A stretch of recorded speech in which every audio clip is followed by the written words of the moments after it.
ഏറ്റവും കൂടുതൽ പിരമിഡുകളുള്ള രാജ്യം ഏതാണ്? ഈജിപ്ത് എന്നായിരിക്കും മിക്കവരുടെയും ഉത്തരമല്ലേ?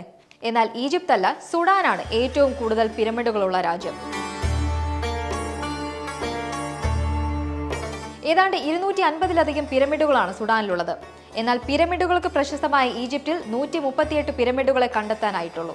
കുഷ് സാമ്രാജ്യത്തിന്റെ കാലത്താണ് സുഡാനിൽ പിരമിഡുകളുടെ നിർമ്മാണം ആരംഭിക്കുന്നത്. നൈൽ നദിയുടെ തീരത്ത് 1070 BC മുതൽ 350 AD വരെ നിലനിന്ന രാജവംശമാണിത്. ഈജിപ്തിൽ എന്നതുപോലെ സുഡാനിലും പിരമിഡുകൾ രാജകീയ ശവകുടീരങ്ങളാണ്. പിരമിഡ് ഈജിപ്ത് സംസ്കാരത്തിന്റെ ഭാഗമായതിന് 500 വർഷങ്ങൾക്ക് ശേഷമാണ് കുഷ് രാജവംശം പിരമിഡുകൾ പണിയാൻ ആരംഭിച്ചത്. എണ്ണത്തിൽ സുഡാൻ മുൻപന്തിയിലാണെങ്കിലും ഉയരത്തിൽ ഈജിപ്ഷ്യൻ പിരമിഡുകളാണ് മുന്നിൽ.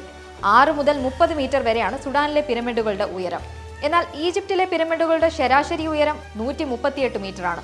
വലിപ്പത്തിലും നിർമ്മാണ വൈദഗ്ധ്യത്തിലുമെല്ലാമുള്ള മികവാണ് ഈജിപ്ഷ്യൻ പിരമിഡുകളെ പ്രശസ്തമാക്കിയത്.